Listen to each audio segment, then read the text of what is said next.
Welcome बच्चों। बेटा आज की क्लास में हम लोग करने वाले हैं डाल्टन्स एटॉमिक थ्योरी। देख के पता चल गया होगा है ना। तो इसके प्रीवियस वीडियोस में मैं आप लोगों को लॉ ऑफ केमिकल कॉम्बिनेशन बता चुकी हूँ, 2 लॉ बता चुकी हूँ ना। तो वहां पे हमने एटम के बारे में बता दिया था कि महर्षि कनद ने एटम के बारे में बता दिया था, परमाणु, उसके बाद एटम का नाम आया। तो डाल्टन साहब ने एटॉमिक थ्योरी रखी। एटॉमिक थ्योरी मतलब उन्होंने जो एटम के बारे में जो जो अजम्पशंस किए, जो मान के चले, वो थ्योरी हम पढ़ रहे हैं। ठीक है। हालांकि ये थ्योरी भी बाद में जाके कुछ कारणों से फेल हो गई, उसे भी पढ़ लेंगे। पर पहले देख लेते हैं कि डाल्टन साहब ने क्या कहा एटम के बारे में, क्या क्या चीजें उन्होंने मानी। ठीक है। तो जो पोस्टुलेट्स हैं, संभावनाएं जो हैं, द पोस्टुलेट्स और assumptions of Dalton's atomic theory are as follows। पहला क्या माना कि all the matter is made up of very small particles called atom। तो पहली थ्योरी ये तो हमें अब तक पढ़ ही चुके हैं। तो पहली ही पोस्टुलेट उन्होंने क्या कहा कि जितना भी मैटर हमारे सराउंडिंग में है वो सब के सब बहुत छोटे पार्टिकल से बने हैं, जिसको क्या बोला जाएगा, एटम।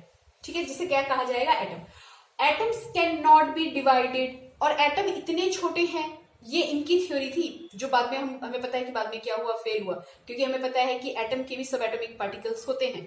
इन्होंने क्या बोला, atoms can not be divided further, atom को हम आगे तोड़ ही नहीं सकते, इससे छोटा कुछ हो ही नहीं सकता।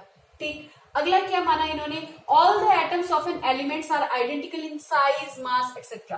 अच्छा, तो इन्होंने ये कहा कि कोई एक एलिमेंट ले लो ना, कोई एक एलिमेंट ले लो। मान लो तुमने अगर कॉपर का कुछ छोटा सा टुकड़ा उठाया, कॉपर का छोटा सा टुकड़ा उठाया, कॉपर ले लो, कोई भी एलिमेंट जो तुम्हारे दिमाग में आ रहा हो, टुकड़ा ले लो। ठीक है, मतलब प्योर एलिमेंट की बात कर रही हूँ। तो उसके अंदर जो एटम्स होंगे वो सारे के सारे identical in size, identical in mass, यानी एक जैसे ही होंगे।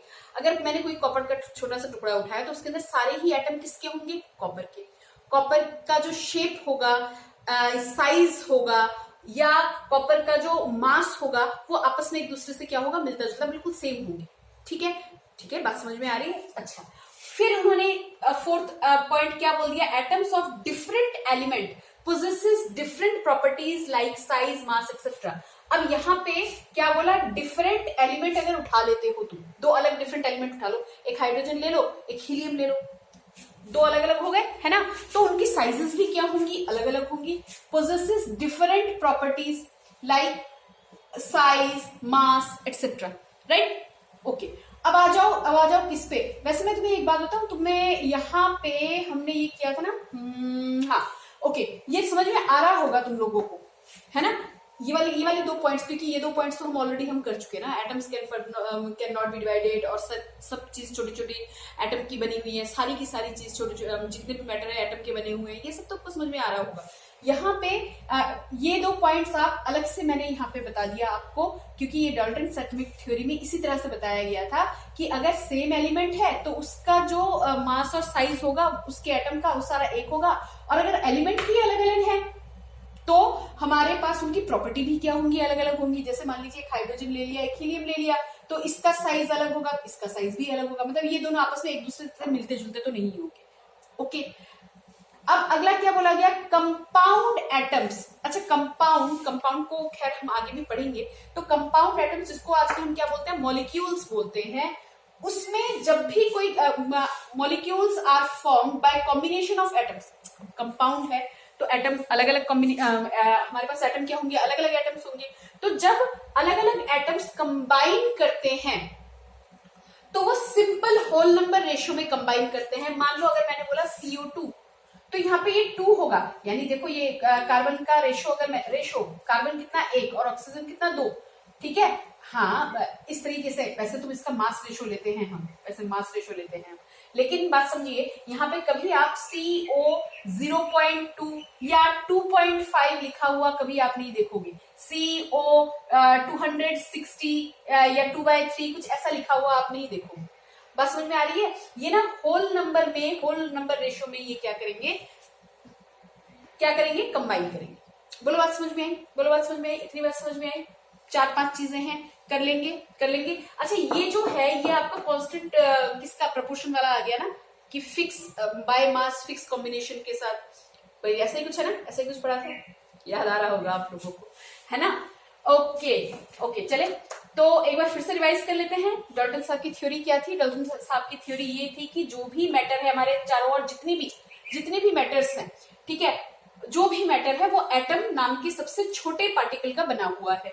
दूसरा, atoms can not be further divided, atom को आगे और डिवाइड नहीं किया जा सकता। तीसरा, कि अगर एक ही एलिमेंट है तो उसके अंदर जितने भी एटम्स होंगे वो सारे के सारे सेम नेचर के होंगे, सेम साइज के होंगे, सेम मास के होंगे। अगर आपके एलिमेंट ही अलग अलग हैं तो उनकी प्रॉपर्टीज भी क्या हो जाएंगी? अलग अलग हो जाएंगी।